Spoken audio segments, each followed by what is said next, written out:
Hey everybody, what is up? My name's Mackenzie. And I'm Jonathan. We are husband and wife, and we'd like to welcome you to TerreDice. And today we're taking a look at a couple of games that we play all the time. Like literally we've played most of these in the past month. Yeah. Yet we never really talk about them on this channel. Yeah, no, it's strange. We started talking about this topic, and we were like, wow, these are like some of our best played games, and you'll see it's like the game we have the most expansions for, I would say. And we just It's a sign that we played a lot. never talked about them. And why have we never talked about these? Yeah, I think there's a couple reasons. One, we tend to cover like on the lighter to medium size, and some of these are like more complex games. Yeah. Some of these are more mainstream games, so they're just games that everybody kind of already knows about, so we didn't feel like we had, valuable information to add. Yeah, and we usually like to do like a specific topic, and sometimes like these didn't fit into them, but they're really great games, and obviously you'll see how much we love them. So let's go ahead and dive in. If that sounds like something you might want to play, then just keep watching.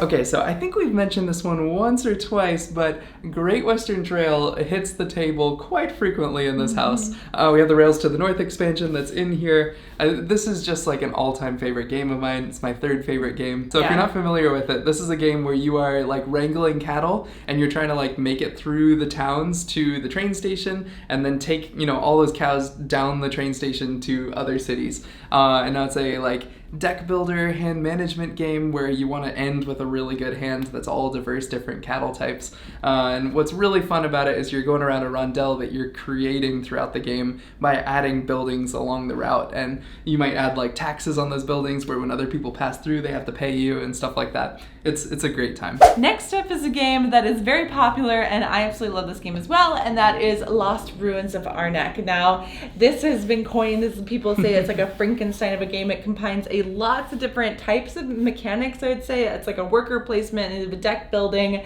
but it is a nice little like tech tree track up tech the tree side, too. track. Yeah, it is a beautiful game where you're exploring the island, gathering items, trying to capture monsters, and just move your way up the track. And it is a very tight game with tight resources, and we also have the expansion for it. Yeah, the first expansion, Expedition, Yeah. I think it goes like right there. Yes, Bam. it also connects and has this beautiful Yes, streamline. Expedition leaders, which gives you some more like complex leaders, some asymmetric powers, where the base game you're just all doing the same thing.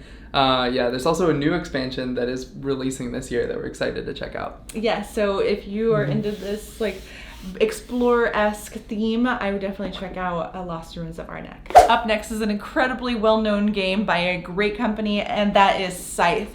Now, this is where we start to show how many expansions we have. Plus modular boards, like they wouldn't fit. Yeah, so why don't you go ahead and explain, because I think this is one of your favorite games of all time. Yeah, so Scythe is a game that takes place in this like post-World War I kind of apocalyptic era where everyone has mechs left over from the war, and now they're trying to like farm with them without fighting. Yeah, now when you dive into this game, you will notice something, because I know a lot of people on this channel play Villainous. You will see some very similar mechanics that I think Villainous might have borrowed from Scythe, because Scythe did come before. And the mover, yeah. So yeah. basically you're moving back and forth between 4 different locations. There's like a top action you can take and then some bottom actions. The top actions usually give you stuff, the bottom actions usually cost stuff. And so you can't always do both. So it's got a really nice little optimization puzzle where you're trying to, maximize your turns so that you can get the most done.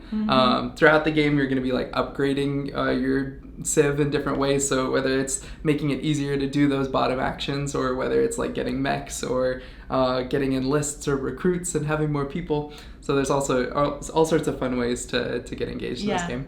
This has as we mentioned, a lot of expansions. Also has a campaign mode that we're currently working our way through. Yes, the Rise of Fenris. It's so fun. So it has like a really neat book that you read through that takes you like actually through the story of Nikola Tesla, and about more insight to the world that's been created. And what is an interesting thing about this game is that it was all created around the artwork. So the artwork came before the gameplay, and that kind of inspired the whole thing.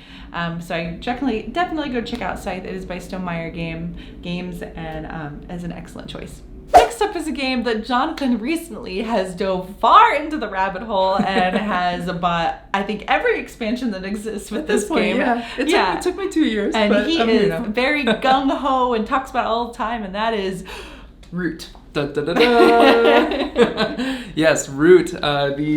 Basically what I like to call Happy Tree Friends, the board game. It's upside down. It is upside down. It's this game where you're playing a bunch of like cute, conniving woodland creatures who are trying to vie for dominance over this land. It is really heavy. There's a lot of different things that you kind of have to keep in your mind in terms of like your character's hard to play, but so are the other 3 characters or 4 characters, and they're all complex.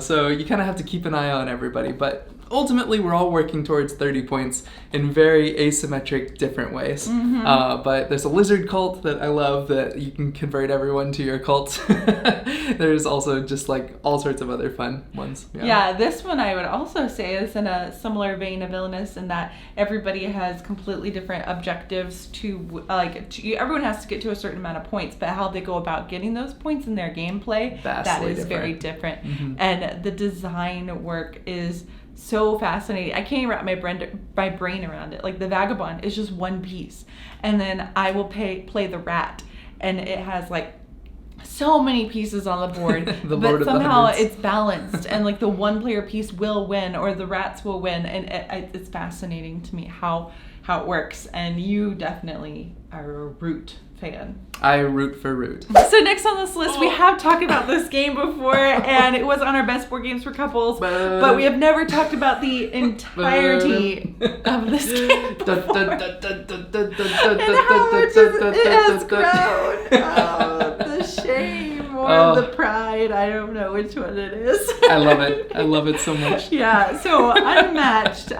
We have explained a little bit about this one before, but how many do we own now? Hold on, count them. All of them except for Buffy and yeah, but how many? 1, 2, 3, 4, 5, 6, 7, 8, 9, 10, 11, 12, 13. Okay, so we have 13 games, and they all have characters in them, and we're only missing Bruce Lee and Buffy the Vampire Slayer. Yeah, that's right. Yeah. I don't think we'll pick them up. So it is a lot. So if you haven't caught our coverage on Unmatched is a game where it's exactly what the title is. You are taking very different characters and putting them in an arena together, and they are battling it out. So let's say you could take Sherlock Holmes, and he could battle Alice in Wonderland. Or Dracula could battle the velociraptors from Jurassic Park. Yes. So they all come in each has seems to have like a central theme to it, but they all work with each other. So you can pair them up with whoever you want. Yeah, it's a whole lot of fun. I love this game. I love the crazy matchups. I think we played one recently. It was Houdini versus Bloody Mary. That was my favorite. It was such a cool thing because you have, a magician who's all about mirrors and tricks, and then you have the monster in the mirror. And I thought those characters, particularly their mechanics, played really well on each other. It's like Houdini would escape, but then Bloody Mary would appear behind Houdini. It was a great time. Yeah, that was one of my favorite matchups we've played so far. All right, so that is our list of games that we play all the time and rarely ever talk about. But I guess now we have talked about them, so they're no longer part of this list. So ta-da! But check them. Yeah, so check them out down below if you want to see them. I'll leave all links down to them. But we truly enjoy these games, and I hope you do as well. Let us know what's a game that you play all the time, but don't tell your friends. But okay, all right, everyone. Thank you so much for watching. If you like this video, make sure to like and subscribe, and hit that notification bell so you know whenever we put out a new video. And we'll see you next time. Happy playing. You definitely are a Root fan. I root for Root. Yeah. Root.